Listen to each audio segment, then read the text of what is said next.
대부분 갑상선암은 원인이 밝혀지지 않았습니다. 어린 나이에 방사선에 과량 노출된 경우 방사선과 다발성 내분비 종양에서 생기는 가족성 갑상선 수질암 경우는 유전적 요인이 위험인자가 될 수 있습니다.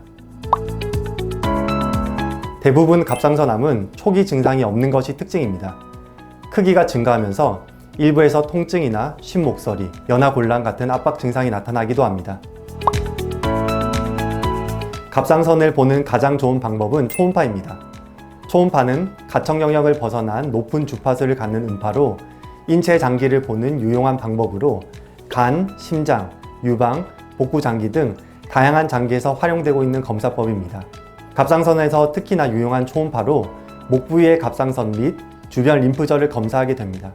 갑상선 초음파에서 결절이나 암 의심 병변을 꼼꼼히 스캔하여 찾아내고 추가 검사를 진행하게 됩니다. 우선 갑상선 초음파에서 의심되는 결절이 있을 때는 갑상선 세층 검사라는 검사를 시행하게 됩니다. 목에 마취 크림을 바른 뒤 일정 시간이 지나면 가느다란 주사 바늘로 목 부위에서 갑상선 결절 조직을 2-3회 채취하게 되며 채취된 세포를 병리의사가 판정하게 됩니다. 암이 아니라는 양성 판정을 받을 경우 정기적인 초음파 추적 관찰을 통해 결절의 크기 변화를 관찰하게 됩니다. 암이라는 악성 판정을 받게 되면 대학병원으로 전원이 되어 수술이나 방사선 치료 등의 치료를 결정하게 됩니다. 갑상선 결절의 경우 불분명한 회색지대인 미확정 판정이 10에서 20% 정도 나오는데 2-3개월 뒤에 초음파 검사를 재검하여 세층 검사를 다시 시행할 수 있습니다. 갑상선암은 기본적으로 수술이 근본적인 치료라 할 수 있습니다. 암의 침범 정도가 낮고 전이가 되지 않는 상태라면 그 종양을 절제하는 것이 가장 확실하고 예후도 좋은 방법이라고 할 수 있습니다. 암과 함께 주변 경계를 충분히 주어 갑상선을 제거하며 주변의 림프절을 같이 제거할 수도 있습니다. 수술 이후에는 방사선 요오드 치료라는 핵의학적인 치료를 할 수 있습니다. 다른 암에서 항암 치료에 해당하는 치료인데 요오드가 갑상선 세포에 특이하게 작용한다는 점에서 개발된 방법으로 갑상선암을 주된 목표로 하는 표적 치료라 할 수 있습니다. 몇몇 방송 매체를 통해 갑상선암은 예후가 좋은 암이라는 인식이 널리 퍼져 있어 갑상선암에 대한 경계를 다른 암에 비해 덜하는 경향이 있습니다. 갑상선암 중 유두상암의 경우 진행이 느려 타 암종에 비해 예후가 좋은 편에 속하는데 이 사실을 바탕으로 널리 퍼진 오해라고 할 수 있습니다. 하지만 기본적으로 암이라는 것은 침습적인 특징으로 치료하지 않으면 예후가 나쁩니다.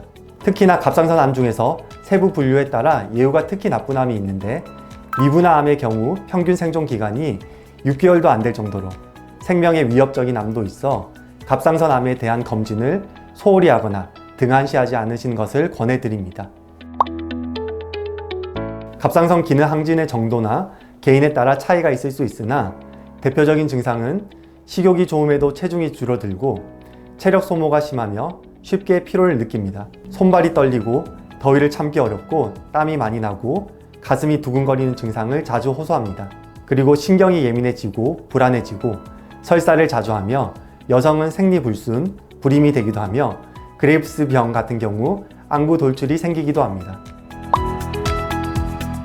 갑상선 기능 저하의 증상은 항진 증상의 반대로 체중이 늘어나고 추위를 참기 힘들고 저하증도 역시 무기력하고 쉽게 피로해집니다. 그리고 혈압이 떨어지고 사지가 붓는 증상이 발생할 수도 있습니다. 오늘은 갑상선 질환에 관한 질문들로 Q&A를 진행해 보았는데요. 갑상선 질환은 심하게 진행되기 전에는 증상이 미미하므로 건강검진이나 혈액검사를 통해 미리 예방 차원으로 검사해 보는 것도 좋은 방법이라고 생각합니다. 언제나 건강하시길 바랍니다. 이상 내과 전문의 권상재였습니다. 감사합니다.